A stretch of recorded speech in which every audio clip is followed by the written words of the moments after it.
Hello hi friends, welcome to my world my kitchen. రోజు మనం దోశల్ని ఏ పచ్చడో చేసుకొని తినాల్సి వస్తుంటుందండి. అది పల్లి చట్నీ కానీ, పుట్నాల చట్నీ కానీ, కొబ్బరి చట్నీ కానీ, ఇలా ఏదో ఒక చట్నీని అయితే మనం ప్రిపేర్ చేసుకొని తింటాము. అవి మనం ఎప్పుడూ టేస్ట్ చేసేవన్నమాట. అలా కాకుండా ఈరోజు మనం కొత్తగా వేరే టేస్ట్ని అయితే ఈరోజు నేను మీకు ప్రిపేర్ చేసి చూపించబోతున్నానండి. అది కూడా దోశ విత్ షీరీ అనమాట. చాలా టేస్టీగా ఉంటుందండి. ఇదైతే మనకి కొత్తదైతే కాదు, పాతదే. కానీ ఈ టేస్ట్ అందరూ తింటారో లేదో తెలియదండి, బట్ నాకైతే చాలా ఇష్టం. నేను చిన్నప్పుడు మా అమ్మమ్మ చేసి పెట్టేదన్నమాట. దోశని ఇలా షీరీతో చేసుకొని తిన్నామా, టేస్ట్ అయితే వేరే లెవెల్ ఉంటుందండి. నాకు చాలా బాగా నచ్చింది. సో నేను అందుకే ఈరోజు నేను మీకు చూపించాలనుకున్నాను. ఎవరో ఒకళ్ళు మీలో కూడా ఇలా ప్రిపేర్ చేసి తింటారేమో, టేస్ట్ నచ్చిద్దేమో. ఒకసారి ట్రై చేయండి. వీడియో కానీ నచ్చిందా లైక్ చేయండి, షేర్ చేయండి, సబ్స్క్రైబ్ చేసుకోండి. చాలా బాగుంటుందండి షీరీతోటి. ఒకసారి మీరు ట్రై చేయండి. రొటీన్గా తినే చట్నీ కాకుండా ఇలా మనం ఎప్పుడైనా ఒకసారి ఇలా వెరైటీగా చేసుకొని తినొచ్చు. ఈ షీరీని ఎలా ప్రిపేర్ చేసుకోవాలో ఈరోజు నేను మీకు ప్రిపేర్ చేసి చూపించేస్తానండి. ముందుగా ఒక బౌల్ తీసుకొని ఇందులో నేను ఒక 1/2 kg బెల్లాన్ని తీసుకున్నానండి. ఇలా మెత్తగా చేసుకున్నాను పగలగొట్టుకొని. దీనంతటినీ నేను ఒక బౌల్లో తీసుకుందాం. ఆ తర్వాత దీంట్లో ఒక 1 గ్లాస్ వాటర్ని యాడ్ చేస్తున్నానండి. ఈ బెల్లం అంతా మనకు పూర్తిగా కరిగేంత వరకు కరిగించుకోవాలి. అలాగే నేను దోశపిండిని ముందే ప్రిపేర్ చేసి పెట్టుకున్నానండి. ఈ దోశపిండిని నానబెట్టేసేటప్పుడు ముందుగా ఒక 1/2 kg మినపప్పు తీసుకొని, అలాగే 1 kg రేషన్ బియ్యాన్ని తీసుకున్నానండి. ఇవి రెండు నైట్ పూటే నానబెట్టేసి మార్నింగ్ నేను మిక్సీ పట్టేసుకున్నానండి. మిక్సీ పట్టేటప్పుడు కొద్దిగా అన్నాన్ని వేసానన్నమాట. అలా అన్నం వేసుకోవడం వల్ల మనకి దోశలు చాలా సాఫ్ట్గా వస్తాయన్నమాట. చూడండి, ఇలా బెల్లం అంతా కరిగిన తర్వాత ఒక గిన్నెలో ఒక 1 కప్పు దోశపిండిని తీసుకుంటున్నానండి. అలాగే ఈ దోశపిండిలో కొద్దిగా వాటర్ని కలుపుకుంటున్నాం. నేను వేసే దోశపిండి ఫుల్ వైట్గా అయితే ఉండదండి, ఎందుకంటే మనం పొట్టు ఉన్న మినపప్పును తీసుకుంటాను ఎప్పుడైనా కానీ.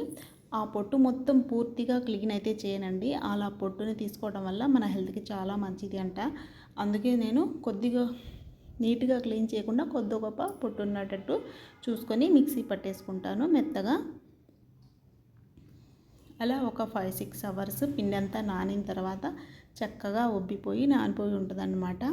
చూడండి, ఇక్కడ మనకి బెల్లం అంతా చక్కగా కరిగిపోయింది. ఆ తర్వాత ఇందులో నేను ఒక ఇలాచీని వేసుకుంటున్నానండి. ఇలాచీ వేయడం వల్ల మంచి ఫ్లేవర్ యాడ్ అవుతుంది మన షీరీకి. ఇలా కొంచెంగా దగ్గర పడుతుంది మన బెల్లం పాకం అన్నప్పుడు ఈ పిండిని వేసుకొని బాగా కలుపుకోవాలండి. మనం నీళ్లు వేయకుండా కలిపామో ఉండలు ఉండలుగా ఉండిపోతుంది. సో మనం పిండిలో కొద్దిగా వాటర్ని వేసుకొని పల్చగా చేసుకొని ఇందులో వేసుకొని కలపాలండి. ఇక్కడ మనం ఎక్కడ సాల్ట్ అనేది యూజ్ చేయట్లేదండి. మనం వేసే బెల్లంలో ఆల్రెడీ కొద్దో గొప్ప కొంచెం ఉప్పు ఉంటుందండి. అలాగే మనం వేసుకున్న పిండి మిశ్రమంలో కూడా మనం సాల్ట్ కలిపి ఉంచుకున్నాం కాబట్టి ఇందులో ఉప్పు అయితే వేయవలసిన అవసరం లేదు. మీకు ఎక్స్ట్రాగా ఏమైనా కావాలి అనిపిస్తే కొంచెం వేసుకోండి, ఎక్కువగా అయితే అవసరం లేదు. ఇది బాగా దగ్గర పడేంత వరకు ఉడకాలండి. ఇది ఉడికే కొద్ది మంచి ఫ్లేవర్ అయితే వస్తూ ఉంటుంది. చూడండి ఎంత బాగా పొంగుతూ దగ్గర పడిపోతుందో. ఇది ఇలా బాగా దగ్గర పడిన తర్వాత మనం గ్యాస్ కట్టేసి దీన్ని మనం పక్కన పెట్టేసుకోవచ్చు. నెక్స్ట్ మనం వేడివేడిగా దోశలను అయితే ప్రిపేర్ చేసేసుకుందామండి. చెప్పాను కదండి, దోశపిండిని నేనైతే ఇలా వేసుకుంటాను. దోశపిండిని ముందుగానే ప్రిపేర్ చేసి పెట్టుకున్న తర్వాత దీనిపైన ప్యాన్ పై నెయ్యి కానీ ఆయిల్ కానీ వేసుకున్న తర్వాత ఇందులో ఒక 1 స్పూన్ దోశపిండిని వేసుకుంటున్నానండి. ఈ దోశ వేసేటప్పుడు మరీ పల్చగా కాకుండా కొంచెం మందంగా వేసుకోండి. మన షీరీలో నానబెట్టుకొని తినడానికి చాలా టేస్టీగా మెత్తగా ఉంటాయి అన్నమాట. ఇలా వేసుకున్న తర్వాత పైన కొద్దిగా ఆయిల్ని వేసుకోవాలి.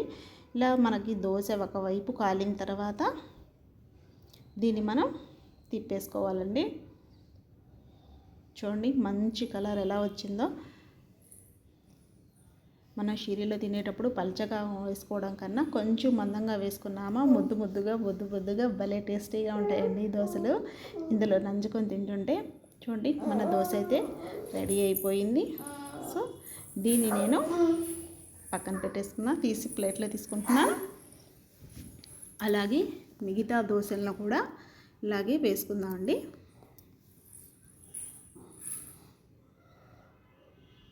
చూడండి వేడి పెనం మీద ఆయిల్ వేసుకొని ఒక 1 స్పూన్ దోశ పిండిని వేసుకొని కొంచెం ఆయిల్ని వేసుకొని అటు ఇటు తిప్పి కాల్చుకొని తీసేసుకున్నామా మెత్తని దోశలు రెడీ అయిపోతాయండి. ఇలా దోశలన్నీ మనం ప్రిపేర్ చేసుకొని ఆ తర్వాత మనం షీరీలో వేసుకొని అలా ముంచుకొని ఇలా తింటుంటే దాని టేస్ట్ వేరే లెవెల్ ఉంటుందండి బాబు. చూడండి ఇలా మనం దోశలన్నీ ప్రిపేర్ చేసుకున్నాము. ఒక 1 కప్ నిండా షీరీ తీసుకున్నానండి. చూడండి ఇలా కానీ ముంచుకొని తింటే సూపర్ ఉంటుందండి బాబు. మనం చట్నీతో తినే టేస్ట్ కన్నా కానీ షీరీతో తినే టేస్ట్ అయితే అదిరిపోతుందండి. నాకైతే చాలా బాగా నచ్చుతుంది. చాలామంది తింటారండి ఇష్టంగా. మీరు కూడా ఒక్కసారి అయితే ట్రై చేయండి, ఖచ్చితంగా మీకు కూడా నచ్చుతుందన్నమాట. చూడండి దోశలు ఎంత సాఫ్ట్గా ఉన్నాయో. ఇలా ముంచుకొని తింటుంటే అదిరిపోతుందండి. వీడియో కానీ నచ్చిందా ప్లీజ్ లైక్ చేయండి, షేర్ చేయండి, సబ్స్క్రైబ్ చేసుకోండి. టేస్ట్ వేరే లెవెల్. మీరు ఒకసారి ట్రై చేయండి.